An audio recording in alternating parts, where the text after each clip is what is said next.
Bismillahirrahmanirrahim. Assalamualaikum warahmatullahi wabarakatuh.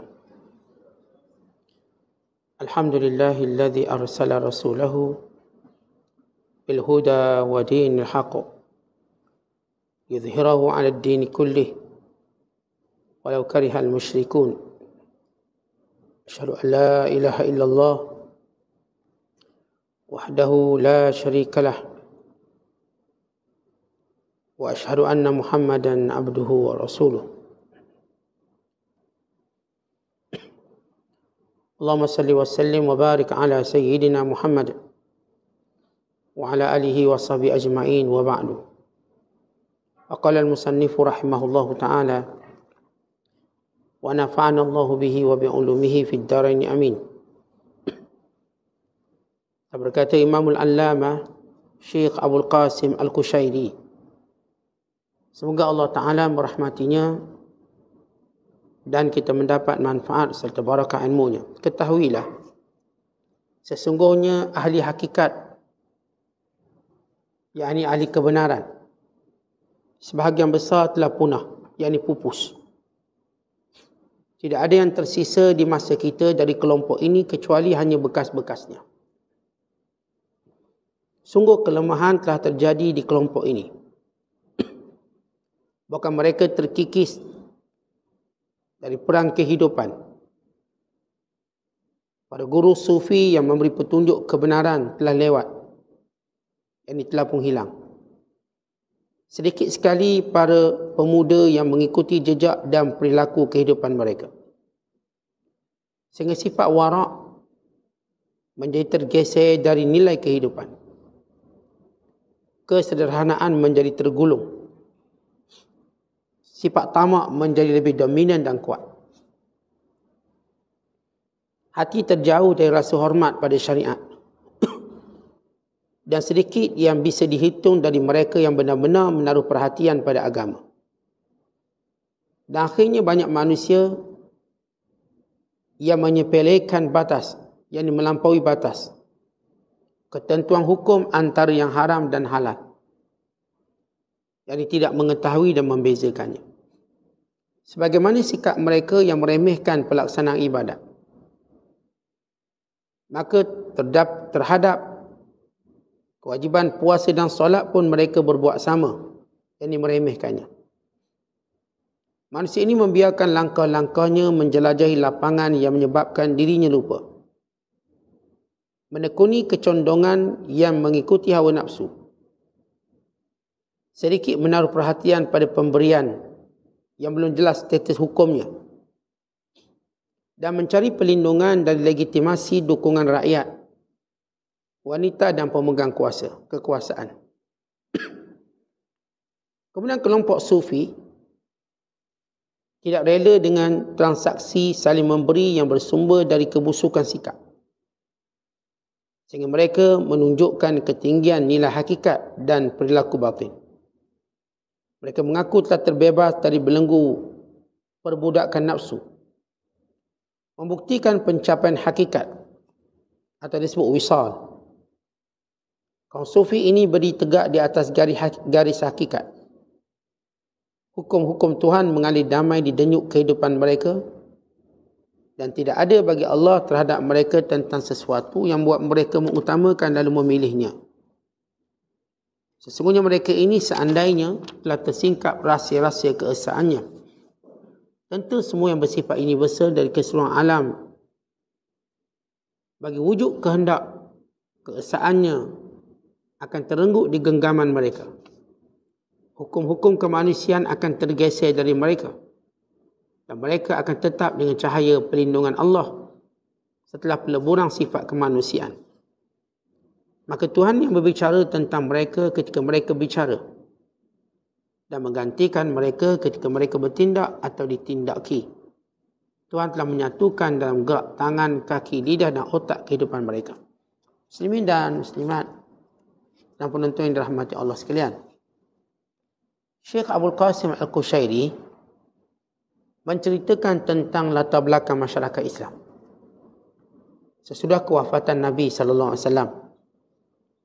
dan sesudah berlalunya generasi yang dikenali sebagai salafus salih, iaitu generasi kurung yang pertama, kedua dan ketiga hijrah, 100, 200 dan 300 hijriah. Bila masuk kurung yang keempat, selepas kewafatan Rasulullah, dan hilanglah kelompok ini, maka ulama-ulama yang sebenar yang berpegang pada hakikat makin berkurangan. Yang tinggal hanyalah segelintir kecil daripada kalangan mereka. Ramai ulama, ramai orang soleh sudah pun hilang dalam kehidupan orang beriman. Dan ini telah dinyatakan oleh Nabi SAW tentang kematian dan kehilangan mereka. Hatta idza lam yubqi aliman ittakhalan nas ru'usan juhala. Sehingga tidak ada lagi orang alim, maka manusia melantik orang jahil menjadi rujukan mereka. Ini yang Rasulullah SAW menyebut peringkat, sehingga tak ada orang alim, tapi kita masih ada. Tetapi kelompok-kelompok ini sedikit. Kemudian Syekh Abdul Qasim Al-Qushairi, pertama disebut tentang kelompok yang soleh, kelompok ulama muhaqqiqin ini semakin sedikit. Kemudian beliau menyebut tentang sifat yang sepatutnya dominan yang ada pada orang Islam, itu sifat wara'. Kita tahu sifat wara' minimumnya ialah meninggalkan yang haram. Minimumnya. Seorang meninggalkan yang haram dan melaksanakan perintah Allah, maka dikenali sebagai orang wara'. Dan pertengahannya ialah meninggalkan apa yang menjadi lebihan. Kita ambil sekadar keperluan kita, kecukupan kita. Lebih tak apalah bagi orang. Dan kemuncaknya ialah meninggalkan apa sahaja yang melalaikan kita dari Allah, sekalipun halal. Tapi kalau dia menyebabkan masa kita dengan Allah makin sikit, yang menyebabkan masa kita dengan akhirat semakin terhakis, maka kita perlu meninggalkannya walau halal. Maka ini wara'. Dia punya tingkatan-tingkatannya. Wara' satu pendakian menjadi orang yang bertakwa. Kerana seorang tidak digelar bertakwa sehinggalah dia wara'. Sehingga Nabi SAW menyatakan tidak akan sampai darjat takwa sehingga dia meninggalkan perkara yang dibenarkan, bimbang terjebak pada perkara yang tidak dibenarkan. Maka ini telah kita kupas tentang makna wara'. Tapi sifat ini makin hilang, kata Syekh Abdul Qasim. Tak ada. Wara' sudah pun hilang dalam krisis kehidupan manusia. Dan sifat ini telah seolah-olah telah digulung, ditutup dan macam dah tak ada. Yang ada ialah sifat tamak. Tamak menguasai manusia. Tamak yang menyebabkan manusia mengabaikan syariat. Bahkan sampai mereka tak mampu lagi membezakan halal dan haram, dosa dan pahala, boleh atau tak boleh, kerana tamak. Kerana tamak, dia akan pergi pada satu matlamat dia, nak benda tu je. Tentang kita, matlamat kita bukan kebendaan, matlamat kita Allah. Allah berfirman, fafirru ilallah, hendaklah kamu semua bergerak menuju kepada Allah. Semua kita diminta bergerak menuju kepada Allah. Inni muhajirun ila rabbi sayahdin. Aku bergerak menuju pada Allah yang akan memberi petunjuk. Ini syiar para Nabi dan ini syiar kita orang beriman. Matlamat kita bukan benda, sebab benda itu akan binasa. Matlamat kita Allah. Allahu ghayatuna, Allah matlamat kita. Wa rasulu qaiduna, Rasul pemimpin kita. Kita sebut Allah matlamat kita. Bila kita meletakkan Allah matlamat kita, apa pun kita buat, kita lihat Allah suka tak? Allah redha tak? Allah suruh tak? Allah larang tak? Kan Allah matlamat. Tetapi manusia di akhir zaman melihat benda matlamat, maka datanglah sifat namanya tamak. Benda tu apa? Kuasa. Dulilah apa pun asal dapat kuasa. Benda tu apa? Harta. Duli pun apa pun asalkan dapat harta. Benda tu apa? Wanita. Atau lelaki. Dulilah apa pun asal dapat wanita ni atau dapat lelaki ni. Maka berlakulah cinta terlarang. Berlakulah korupsi.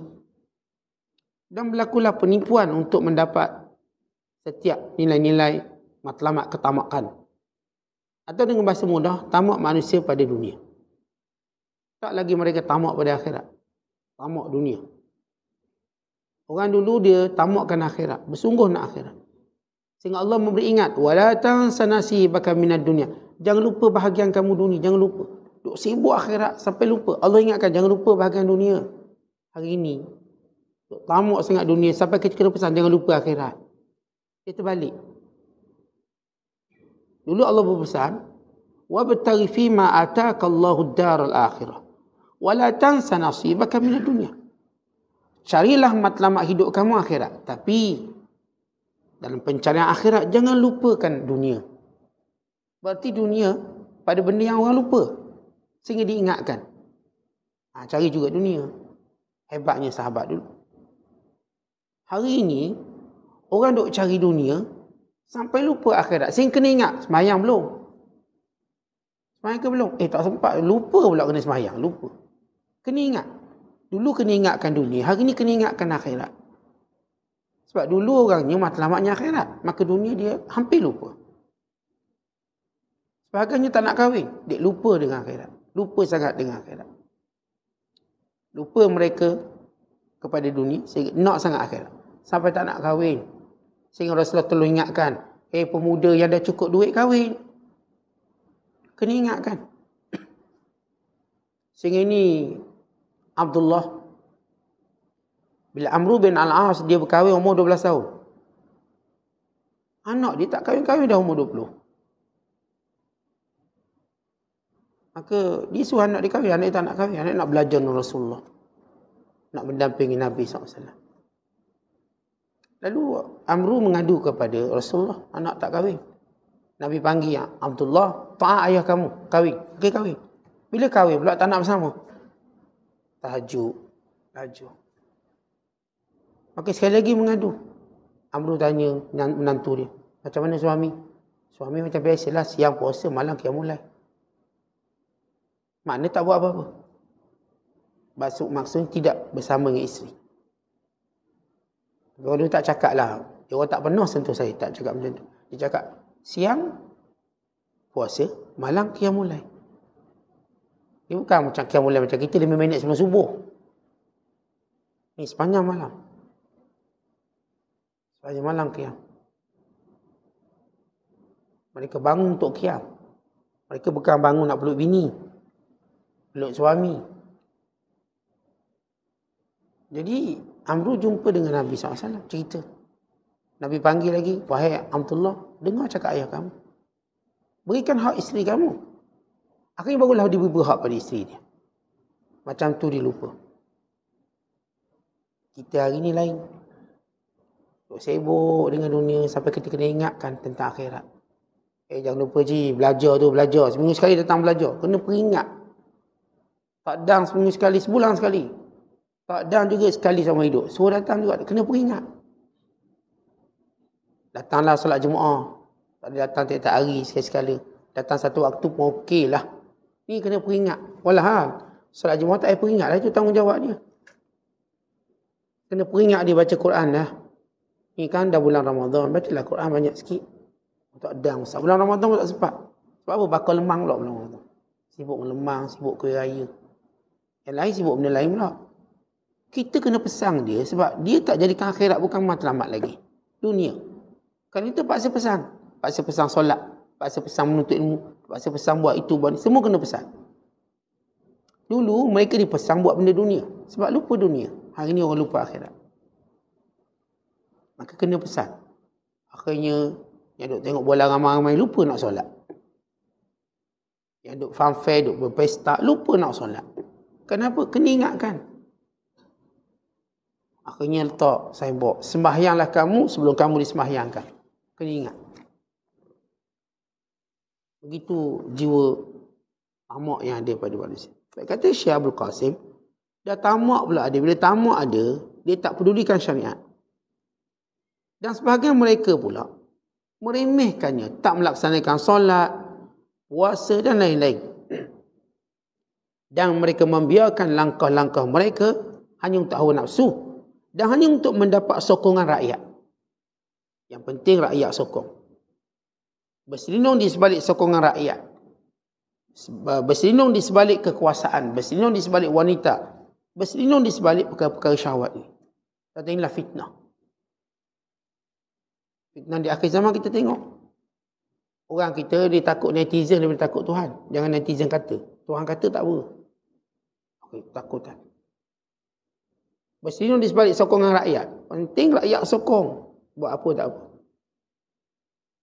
Kemungkaran apa buat pun tak kisah. Rakyat kena sokong. Kalau rakyat tak sokong, bolehlah dia kelang kabut.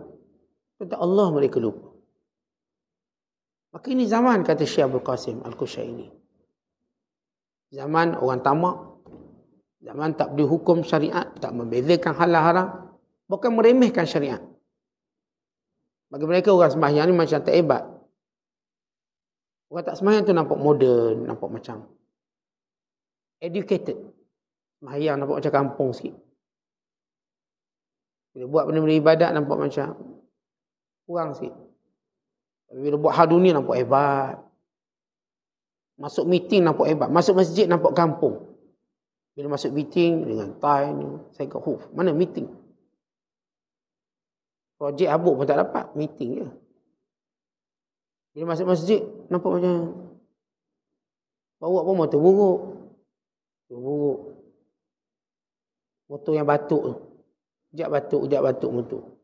Tersengguk-sengguk. Kalau meeting siap, Mercedes baru. BM. Tak berapa siri. Bukan 7 siri, 8 siri buat. 9 siri. Ini pun meeting. Pergi masjid siap. Segala benda buruk datang masjid ni. Kereta buruk. Basikal buruk, motor buruk, baju buruk. Kopiah berkarat. Itu masjid. Nampak kampung. Kalau pergi hal dunia, segala benda yang cantik kita buat. Kereta paling baru. Basuh dulu, basuh. Baru nak mesyuarat. Pakaian paling baru. Semua baru, kasut baru. Kalau pergi masjid, selipar pakai sebelah je. Tak apalah, saya sampai. Sebelah lain. Kalau pergi mesyuarat sihat, kasut dia kilat. Stokeng dia. Lihat. Bagaimana menterjemahkan dunia.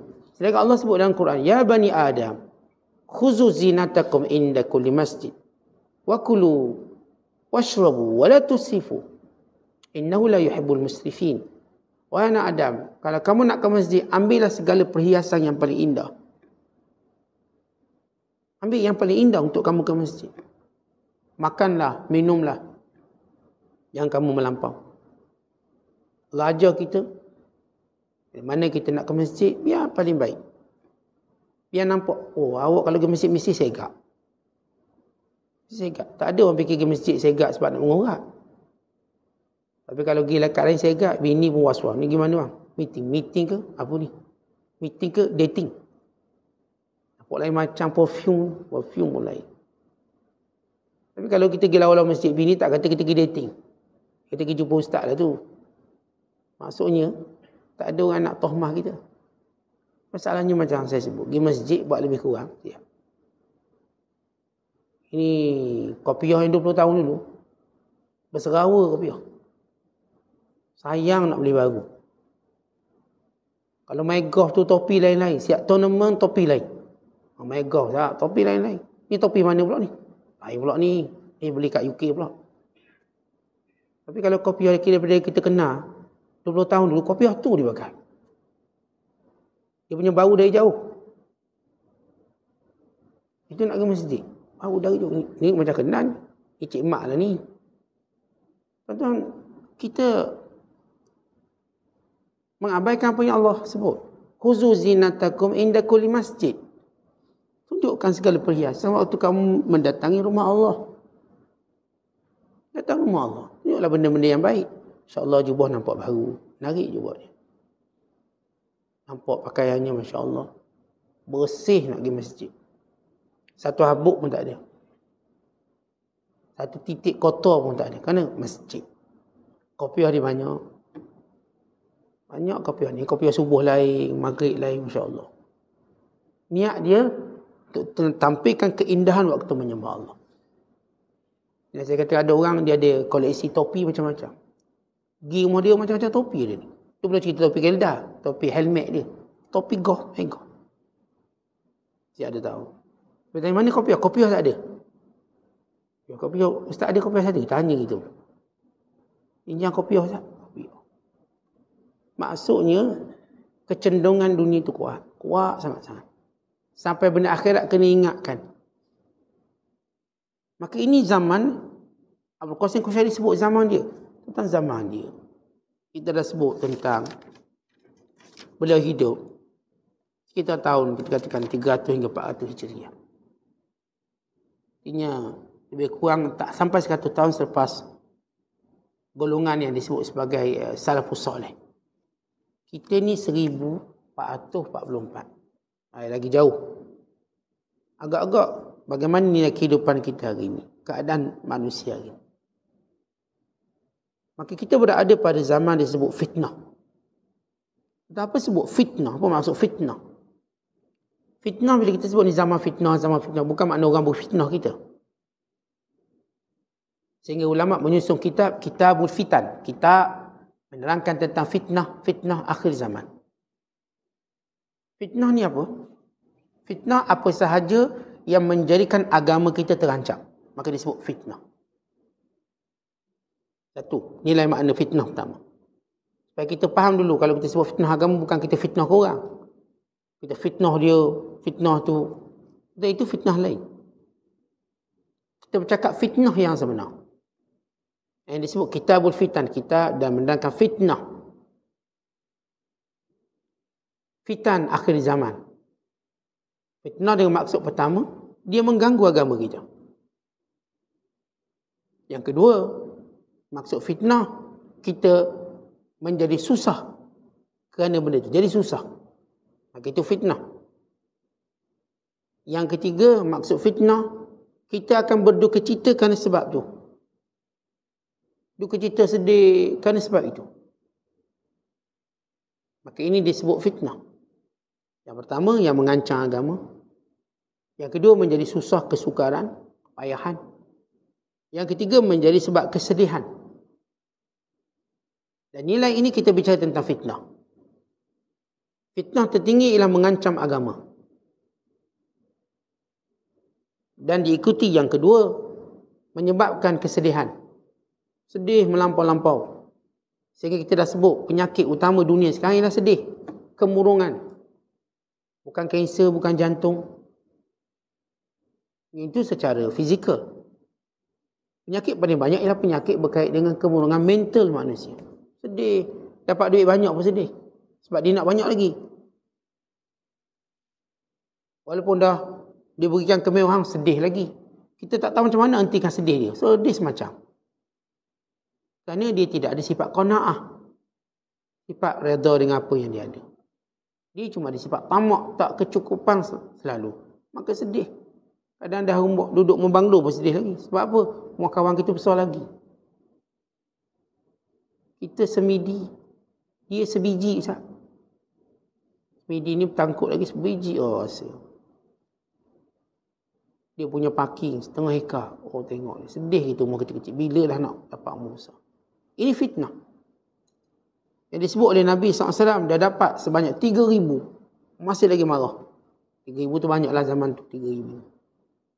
Hari ni orang dapat gaji 10,000 pun masih tak cukup. Sah. Dah berapa cukup? Ni sumbat pasir dalam mulut cukup ni. Ini disebut dalam hadis. Bila Rasul menyatakan, "Lau kana libni Adam." Kalau sekiranya bagi anak Adam itu selembah emas, labtagha thaniyan. Dia nak dua. Kalau ada dua, labtagha thalithan, nak 3 lembah emas. Wala yamla'u fahu illa turab. Ni tak pernah cukup. Mulut ni kena tutup dengan pasir kubur. Baru cukup. Maksudnya tuan-tuan, mati baru rasa cukup. Rasulullah menyatakan sehingga ambil pasir tak kat mulut. Maksudnya mulut tu mengomel. Tengok kat lengan.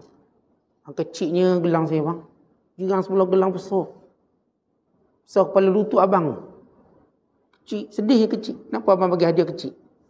Dapat emas pun sedih. Jangan kata kau tak dapat. Dapat sebab kecil. Sedih. Ada seorang ayah. Dia beri anak dia hadiah kereta. Tapi tu kereta kecil. Anak dia tu macam sedih. Sebab kereta kecil. Ingat bagi masa sedih ke apa? Dia bagi Azia. Marah. Kata kita yang tak ada apa ni sebut Azia. Okey, dah bagi. Tapi dia sedih. Kata ayah tak sayang. Sebab biasa kawan dia tu, lepas pergi hadiah Ferrari. Lesen pun tak ada. Ayah hadiah Ferrari. Lesen belum ada. Umur 12 tahun. Dapat hadiah Ferrari. Hidup banding-banding macam tu. Tadi ini fitnah kita bagi. Baik, kalau kita lihat kepada fitnah yang disebut oleh Syekh Abdul Qasim. Fitnah kehilangan ulama. Fitnah pada agama. Dalam hadis Nabi SAW menyatakan. Di antara tanda kiamat itu. Yataqarabuz zaman. Wa yuqbadul ain. Wa tazharul fitan. Wa yulqal syuh. Wa yakthurul haraj. Qalu wa mal haraj? Qala al-qatal. Di antara tanda akhir zaman, masa hilang keberkatan. Masa jadi cepat. Kata masa cepat tak? Cepat. Makin tuan-tuan berumur, tuan-tuan rasa masa tu makin cepat. Hari ni kita rasa setahun macam sebulan je.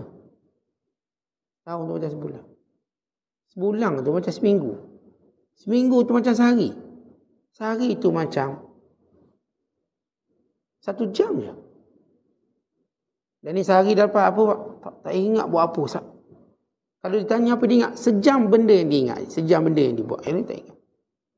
Boleh tahu awak cerita apa kisah awak satu hari ni. Kalau nak cerita rasa macam hari ni tak buat apa lah. Tak buat apa saya. Tak buat apa. Saya tak perasan pula buat apa. Tadi masa kuliah pun saya tidur juga. Tak tahu buat apa. Sampai sekarang. Sehari dia tak tahu buat apa. Tuan-tuan lihat masa tu hilang. Betul orang yang benar-benar sibuk hari ni. Orang yang sibuk. Ini orang yang tahu menilai dan menghargai masa. Kita tengok orang sibuk dah dia buat banyak benda. Orang tak sibuk dia tak boleh buat apa-apa. Sebab dia tak sibuk. Dia tak boleh buat apa-apa. Kosong.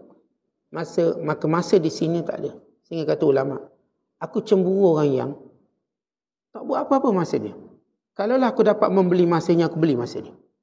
Aku ni, banyak nak buat. Ada orang jenis tak tahu dia buat apa sehari-harian. Sebab atas nama pencing. Atas nama tak ada kerja. Atas nama belum dapat kerja. Duduk saya saja. Kata ulama ni, kalau aku boleh beli waktu dia orang ni, aku beli. Untuk apa? Untuk dia ibadat pada Allah. Tanda akhir zaman. Habis masa. Wa yuqbadul ilmu diangkat. Ini disebut oleh Abdul Qasim. Ulama tak ada. Bila ilmu diangkat, ilmu ni sinonim dengan ulama. Dan bila ilmu tu diangkat habis. Ahlinya, ulamanya kita mula tidak kelihatan. Kita kata tak ada, bukan tak ada. Tapi kerana kecenderungan manusia untuk ilmu sudah hilang. Maka mereka tak kenal lagi mana ulama. Contoh hari ni tak kenal ulama biasa. Kalau tak kenal arti macam pelik. Awak ketinggalan zaman, ketinggalan kereta api, ketinggalan lori ke apa? Kalau tak kenal arti-arti, tak kenal benda-benda dunia ni, macam semua ketinggalan. Orang panggil ketinggalan bas lah, ketinggalan kereta api lah, ketinggalan kereta lah, ketinggalan zaman. Cuma belum meninggal je lagi. Tapi kalau tak tahu agama, bukan benda cacat. Saya kata, jangan malukan orang dia tak tahu, biarlah. Tapi buat dunia apa malu tak tahu. Macam tu. Dia marah kita bila mengaitkan orang tak tahu agama. Marah jangan tak baik aitkan orang tahu. Dia tak tahu agama. Tetapi, dia mengaitkan orang yang tak tahu dunia. Apa tak tahu? Ni kan penyanyi terkenal ni. Ini kan viral dia punya. Takkan awak tak tahu? Oh, dia duduk antum purung ke nanggura. Ini zamannya. Zaman di mana ulama tidak dikenali. Sebab itu kita, kerja kita mak ayah hari ini, antaranya kenalkan anak-anak kita dengan ulama. Yang anak kita duduk ambil geng-geng TikTok, influencer, semua dia kenal. Sebut petik nama, tahu. Sebut ulama dia tak tahu. Tetapi ini satu jenayah pendidikan kita pada anak-anak kita. Ini satu bentuk jenayah. Jenayah pendidikan. Jadi disebut oleh para ulama, pengabaian terhadap pendidikan agama satu jenayah. Masuk jenayah ni satu kesilapan besar lah kita. Kalau tuan-tuan tanya anak tuan-tuan, kenal tak pemain bola tu? Dia kenal semua. Daripada kelab Eropah, sampailah kelab Asia, sampailah pemain negeri dia. Tapi kalau tanya ulama kampung ni tak kenal, jangan kata ulama luar. Ni kalau buat main bola, pemain bola kampung di sekolah dia kenal siapa paling bijak main bola. Tapi ulama dia tak kenal. Antara kesilapan kita tak buat jumpa. Kita sendiri pun tak beri didik dia untuk kenal ulama-ulama, orang alim, orang soleh. Kita kenalkan dia atau kita biarkan dia kenal segala penyanyinya, segala selebritinya, maka hidupnya macam tu dibentuk. Kita yang melorongkan dia. Kenapa tak kenalkan dengan ulama, orang soleh? Kenapa tak datangkan anak-anak kita jumpakan dengan orang soleh? Bukan sekadar minta doa untuk nasihat anak-anak ni. Ni anak nak belajar, Ustaz, nasihat sikit. Anak nak sambung. Biar anak ni rasa bahawa dia nak minta nasihat, dia kena jumpakan ni. Sehingga anak ni kalau ada apa masalah, dia tahu saya kena jumpa dia ni. Ni orang alim kampung saya. Ni orang soleh kampung saya. Dulu, mak-mak kita, ayah-ayah kita. Cara nak kenalkan kita dengan alim orang soleh, selain pada pergi masjid, pergi surau. Dia suruh kita minta air tawar. Malam air tawar, minta jampi sikit. Ambil, pergi jumpa dia. Ya, mak sengaja suruh ni, pergi jumpa dia. Supaya kita tahu, oh dia ni. Dia baca-baca aku, kita tengok. Sampai dia nasihat secara tak resmi, spontan. Lalu kita bukan sekadar kenal orang alim kampung kita. Kita juga dapat nasihat. Dan kita juga dapat satu solusi kalau ada apa-apa. Ini benda yang perlu kita buat. Mana-mana ayah dan mak tak perkenalkan anak-anak pada ulama', dia patut rasa bersalah. Ini telah mendedahkan anak daripada fitnah agama. Kita ada anak perempuan, kita ada anak lelaki, bawa jumpa ustaz-ustaz, asatidzah, tok guru, perkenalkan. Ustaz, ni anak saya ni. Ni sambung belajar, doakan. Nanti suruh ni anak ni pergi jumpa ustaz, dia betul bagi ni sikit. Biar dia kenal. Biar dia tahu. Pergi belajar, ikut sekali. Ni kita kalau pergi mall, bawa anak semua. Cucu cicit bawa. Belajar, anak tinggal semua. Kita je. Ini jenayah dalam pendidikan. Jenayah dalam pendidikan yang mak ayah patut tidak maafkan dirinya kalau berlaku macam tu. Kalau hari ni saya katakan anak-anak saya tak kenal ulama' orang soleh, saya patut salahkan diri saya dulu. Mereka kenal banyak. Mereka hafal banyak lagu. Paling kurang lagu-lagu latar belakang TikTok dan sebagainya. Ingat semua. Dan mereka kenal semua watak-watak popular. Tapi malang mereka tak kenal para ulama'. Kita guna media yang sama, TikTok kenal. Dan ulama' pun ada TikTok juga. Pergi jumpa dia. Tengok. Ikut page dia. Dapat sikit nasihat. Walaupun sekadar lalu like je tak apalah. Tapi paling kurang ada pendedahan.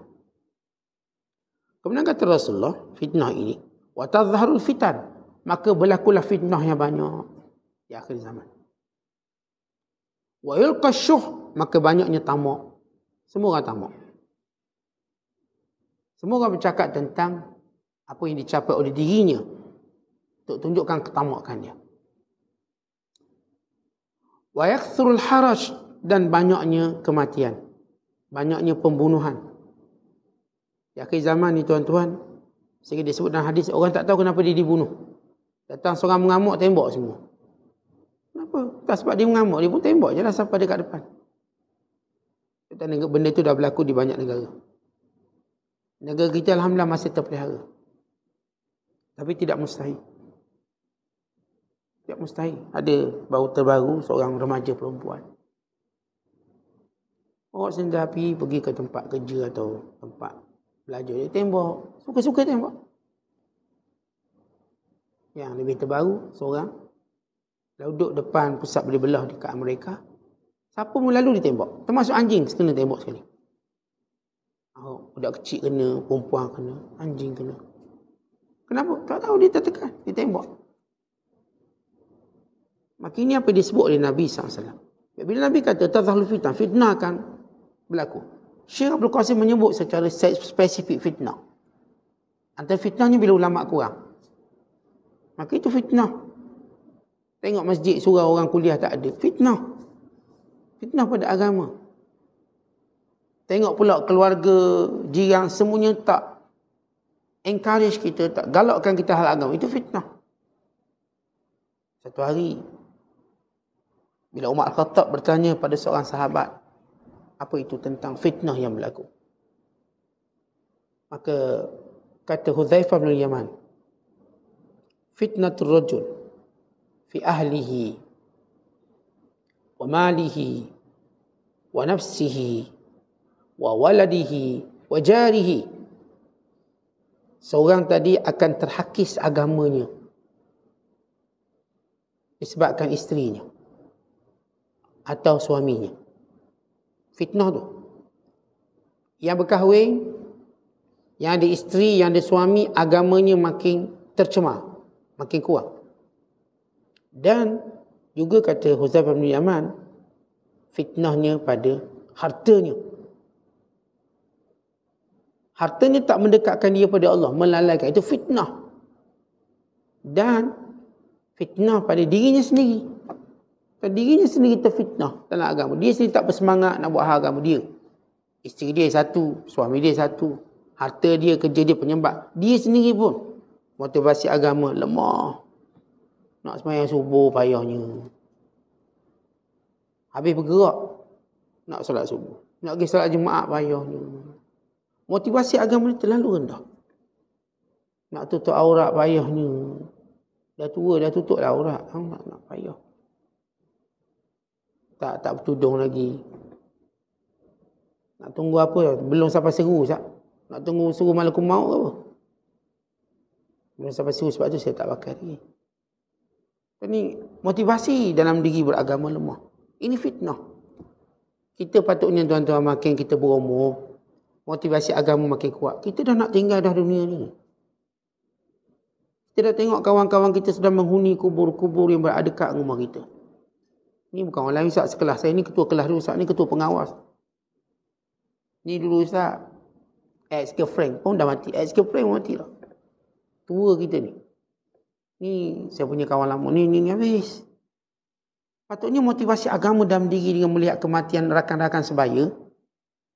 Rakan-rakan se-alumni, se-reunion, rakan-rakan se-group, rakan-rakan seumur kita, motivasi agama makin kuat. Allah, aku dah tak lama ni. Kena makin beringat lah. Kena makin banyak ingat akhirat. Tapi fitnah, motivasi agama tak kuat. Pergi ke kubur, tak rasa dia akan mati. Tak rasa. Tengok orang sakit, tak rasa dia akan sakit. Tengok orang ni jatuh, tak rasa dia jatuh. Dia tetap dengan nilai sombong dia. Kata ini fitnah agama pada diri sendiri. Dan kata Hudzaifah lagi, yang disebut oleh Rasulullah, itu fitnah pada anak dia. Anak-anak kita macam tak boleh kontrol agama dia. Bak dunia boleh kontrol. Bak agama, macam saya sebut tadi lah, kita macam ada jenayah kita. Kita tak dedahkan anak kita pada agama. Anak tak ngaji, kita tak peduli. Anak tak semayang, kita tak peduli. Kita pun tak ada satu skedul, jadual, penjadualan untuk anak-anak jaga agama. Tak ada. Dia suka dia lah Ustaz. Dia nak kahwin pun pilihan dia, biar dipilih Ustaz. Takkan awak tak ada panduan sikit? Berilah panduan. Akak, Alung nak kahwin cara orang agama. Jangan pakai sebab rembat je. Asal hidung mancung, muka Korea, iyalah tu bah. Itulah jodoh saya. Itulah imam saya. Imam pun subuh pun tak sembahyang untuk imam pun. Jadi kita nak berilah sikit nasihat kita pada anak-anak. Ni nak pilih suami biar dia ada agama. Kalau sekiranya dia tak suka kamu, maka dia akan buat dengan cara baik. Kalau dia suka kamu, dia akan jaga agama kamu. Ini anak-anak kita. Kita dah nasihat. Dia pun tahu. Bukan nilainya cantik. Dan zaman sekarang anak muda dia didedahkan dengan nilai cantik. Yang dikomersialkan untuk dijodohkan cantik. Maka sebab tu hari ni orang cenderung buat pembedahan plastik. Saya melihat fenomena apa disebut sebagai cosmetic surgery, pembedahan kosmetik. Dia akan makin berebut dengan begitu besar pada dunia Islam. Dulu tuan-tuan orang Islam tak boleh, yang buat orang kafir. Dia orang buat kajian dekat Korea Selatan. Perempuan-perempuan hampir, kita katakan dengan majoriti, dengan peratusan besar, buat plastik surgery, cosmetic surgery, semua. Nak cari muka asli kat Korea tu tak jumpa. Semua belah. Ni nak hidung tinggi sikit, ni nak suruh mata luas sikit, ni nak suruh pipi gebu sikit. Semua buat. Lakinya, perempuannya. Lalu benda ni dia ekspor ke negara kita. Ni, pelakon Korea, lagu Korea, drama Korea, samyang, makanan Korea, habis Korea belakang. Yang lebih teruk pada itu ialah wajah Korea. Wajah Korea. Dia kata, ustaz pun ada muka Korea sikit. Korea juga nak puji. Dia, nilai kecantikan perempuan semua nak bedah ni. Yang perempuan, pinggulnya, dada, semua nak buat. Kata ini satu kemungkaran. Kepalsuan, penipuan. Perkahwinan atas dasar penipuan tak akan bahagia. Ini penipuan. Penipuan gambaran sebenar. Wajah-wajah. Kan semua ni buat pembelahan semua. Lidah, muka ni, bibir. Bibir nak macam tebal sikit. Macam kena sengat terbuang. Nampak seksi. Pipi ni.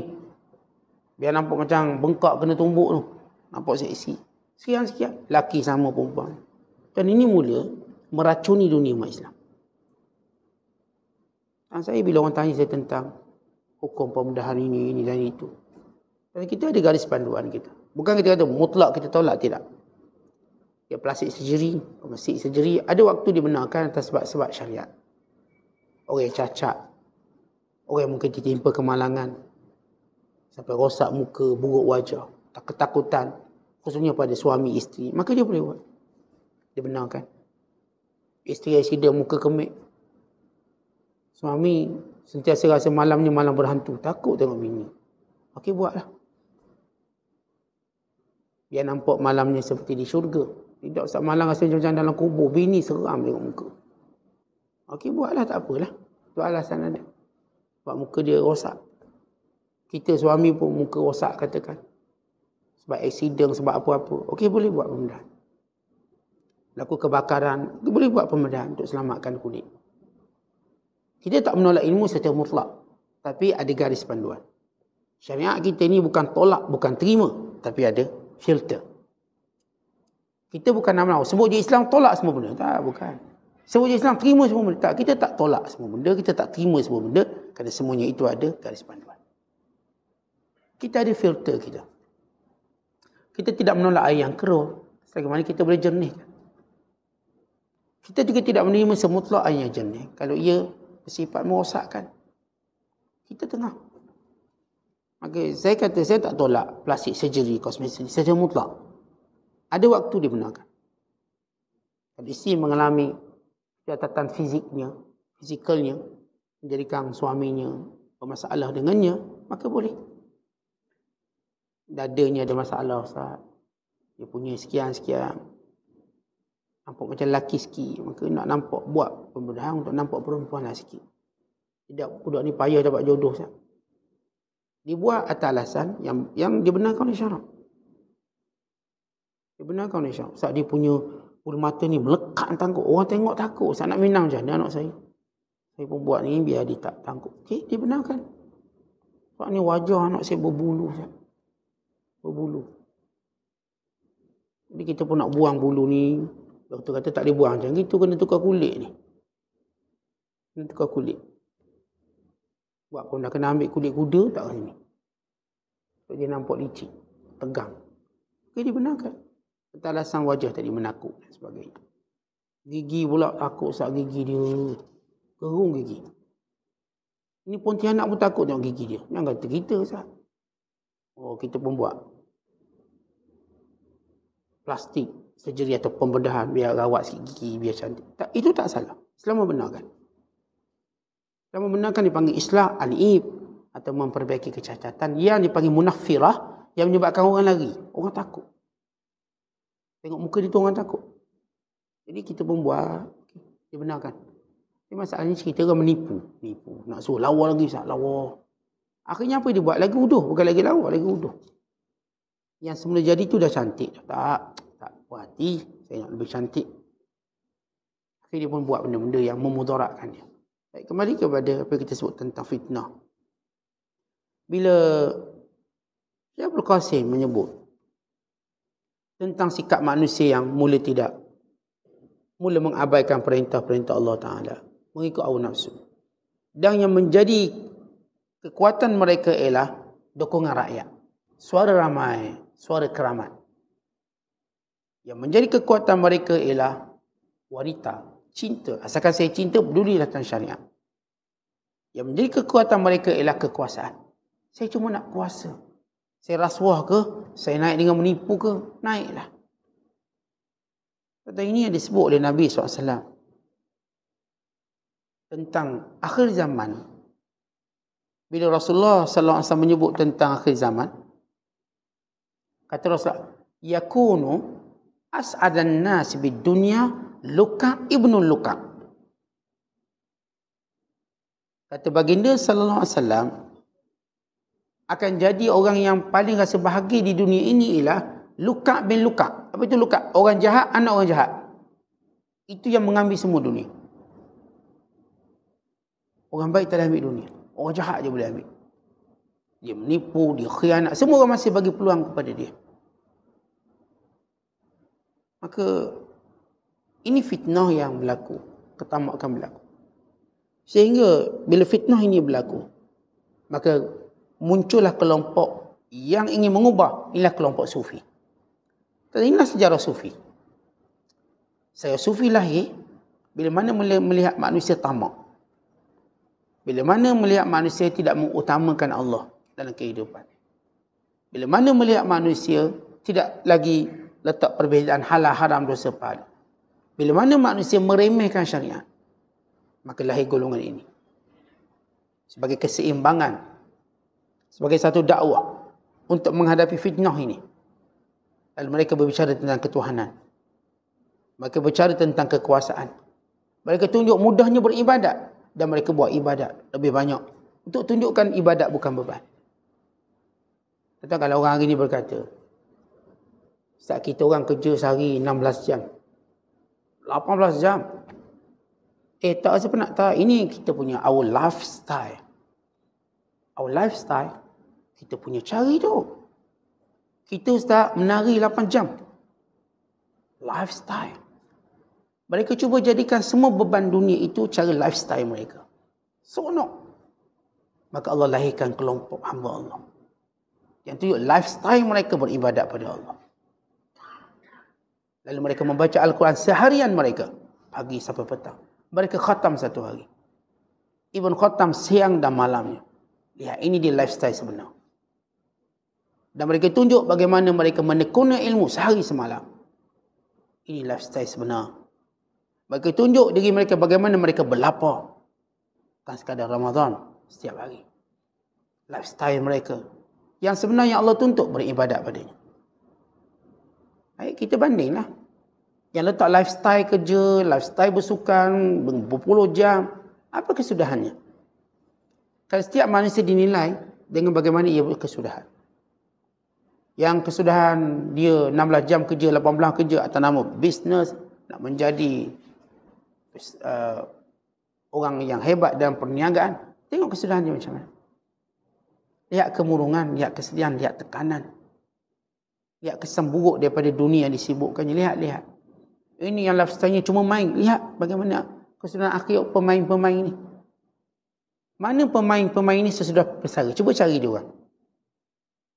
Tuan saya kan kata cabar. Cuba tuan-tuan buat sikit research. Mana kesudahan setiap pemain-pemain yang popular? Cari kesudahan dia. Dan tunjuk kesudahannya pada kita. Kekecewaan.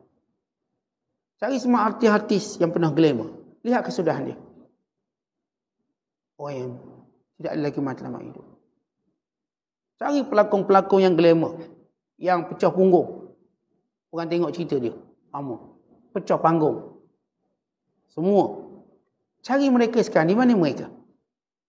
Yang Hollywoodnya, Bollywoodnya, Melayuwoodnya, wuk cari belakang. Tuan-tuan cari dan tuan-tuan tengok kesudahan dia. Kerana Allah nak buktikan sesuatu. Allah nak tunjuk sesuatu. Kita patut hidup macam mana? Kalau orang sudah memilih hidup macam ni, maka kita tidak kesudahan. Melainkan dikembali pada Allah. Yang kerjanya bertinju menang last sekali. Dulu gagah ni. Ini juara dunia tak berapa puluh kali. Dengan dadahnya, dengan sekian, kemurungan. Bankrupt, muflis, tak apa benda dah. Tak tahu hidup dia macam mana.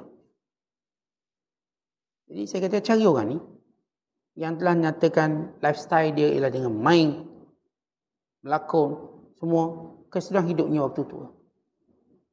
Kemurungan, gila, macam-macam lah. Kita cari yang kat Malaysia sudahlah cari ni. Cari pelakon paling popular tuan-tuan kenal dan cari kesudahan dia.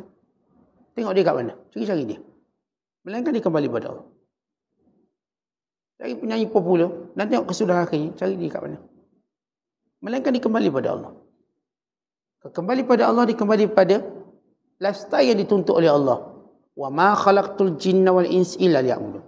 Tidak aku jadikan jin dan manusia melainkan untuk menyembah aku. Kan itu Rasulullah SAW menyebut, berlaku fitnah agama ni ada 5 peringkat fitnah. Supaya kita berawas dengan setiap fitnah. Fitnah pertama seperti kegelapan malam. Qaqita'il lailil muzlim. Sebagaimana gelapnya malam ini. Maksudnya semua kena. Semua kena. Sabda Nabi SAW, Badiru bil a'mali fitanan qaqita'il lailil muzlim. Yusbihu ar-rajul mu'minan wa yumsi kafiran wa yumsi mu'minan wa yusbihu kafiran yabi'u dinahu bi'aradin minad dunya. Hadis yang diriwayatkan oleh Imam Muslim, Rasulullah menyatakan, cepat-cepatlah kamu beramal sebelum datang fitnah seperti kegelapan malam. Cepat, beramal cepat. Kerana setiap amalan itu benteng kepada akidah. Tuan-tuan, setiap kali kita beramal akhirat, bersegera, dia jadi benteng pada akidah. Akidah kita makin kuat. Akidah kuat bukan sebab temenung buah tangga. Akidah kuat kerana kita menambahkan amal kita. Makin kita jaga solat. Makin kita jaga Quran kita. Makin kita jaga zikir. Makin kita menjaga menuntut ilmu. Iman kita makin kuat dan makin kuat. Kerana itu kata Nabi SAW, Badiru bil amal fitanan. Bersegeralah kamu dengan segala amalan sebelum datang fitnah. Belajar sekarang. Jangan tunggu pencing, tunggu tua. Sekarang. Tunggu kawan saya ustaz balik. Kawan saya tak sampai lagi. Kawan saya sampai saya pergi. Jangan tunggu kawan. Tuan-tuan, hak akhirat jangan tunggu orang. Hak dunia tuan-tuan nak tunggu orang, tunggulah. Tapi kalau hak akhirat jangan tunggu orang. Ni kenapa tak pergi masjid? Tunggu orang ustaz. Pergi. Malaikat dia tak tunggu kawan kamu sebelum cabut nyawa kamu. Malaikat nak cabut nyawa. Kejar-kejar malaikat. Tunggu kawan sampai dulu. Tak ada. Dia cabut je. Dia tak tunggu keluarga kita seorang pun jenguk kita, dia cabut je. Sebab itu tuan-tuan, bila kita buat akhirat, jangan tunggu orang. Kalau tunggu dia tak melambatkan kita, tak apa. Saat saya tunggu ni, sekali nak pergi solat Jumaat ni, tak lambat tak apa. Ini dah dengar komat ni, tunggu lagi, pergi. Kita tunggu dia ada, dia punya waktu dia. Kalau tunggu sampai kita tak boleh solat lambat, tak boleh masuk dalam masjid, tak boleh tunggu, pergi sendiri. So, kita orang kat Mekah, kita tunggu saat bini kita, laki kita tunggu. Tunggu buat apa? Dia tak kenal jalan ke jalan masjid. Kenal pergi sendiri. Tunggu akhir solat kat luar belaka. Kan tak bijak. Dan benda yang menunggu ni menyebabkan kawan tu lagilah dia lambat pula. Tunggu tu. Kita lambat akhirat, jangan tunggu orang. Melainkan saya kata masa tu panjang. Tak apalah kita nak pergi solat Zuhur, solat tunggu isteri. Tak apalah masa panjang. Ini saya kata orang dah nak komat, tunggu lagi. Buat keputusan yang betul. Kerana malaikat maut tak tunggu seorang. Dia tak tunggu orang, dia ambil. Maka kata fitnah itu seperti kegelapan malam. Dia punya hebat fitnah. Seorang lelaki, paginya beriman, petangnya kafir. Petangnya beriman, pagi esoknya kafir. Kerana mereka menjual agama untuk dapat dunia. Ini fitnah yang seperti kegelapan malam. Yang kedua jenis fitnah seperti angin di musim panas. Kariyahi as-saif, macam angin di musim panas, cepat. Angin di musim panas, laju, cepat, kuat. Fitnah itu dia cepat je sampai kat rumah kita. Macam hari inilah, TikTok, Facebook. Ini fitnah seperti angin kencang, tiba-tiba sampai je kat rumah kita. Sampai, benda-benda maksiat. Benda-benda yang dikatakan sampah dalam hidup. Sampai. Fitnah. Sehingga semua terlibat. Lajunya sebagaimana kata Nabi SAW. Dia datang seperti angin. Datang seperti angin. Laju. Ada datang kecil, ada datang besar, kata Rasul. Ada datangnya, Rasul mengatakan 3 perkara. Datangnya tidak meninggalkan sesuatu lagi. Dia punya fitnah. Dan ada yang datang seperti angin kencang di musim panas. Dan ada yang datang dalam keadaan kecilnya, ada yang datang dalam keadaan besarnya. Maknanya laju. Yang penting fitnah itu laju. Yang ketiga, fitnah yang datang, yang makin lama jadi makin besar. Besar. Mula sikit je. Besar. Mula tak sembahyang subuh je. Lepas tu semua sembahyang dia tak sembahyang. Dia makin besar. Mula dia tak tutup aurat je. Tak pakai tudung lah. Sekarang telanjang sekali. Dia makin teruk. Dia jadi makin besar. Dulu, misal katanya, dia bak makan ni masih lagi lah. Kita tak nak halal, cuma kedai orang kafir. Hari ni tak, kedai orang kafir halal tak ada pun tak apa. Makin dia ceroboh.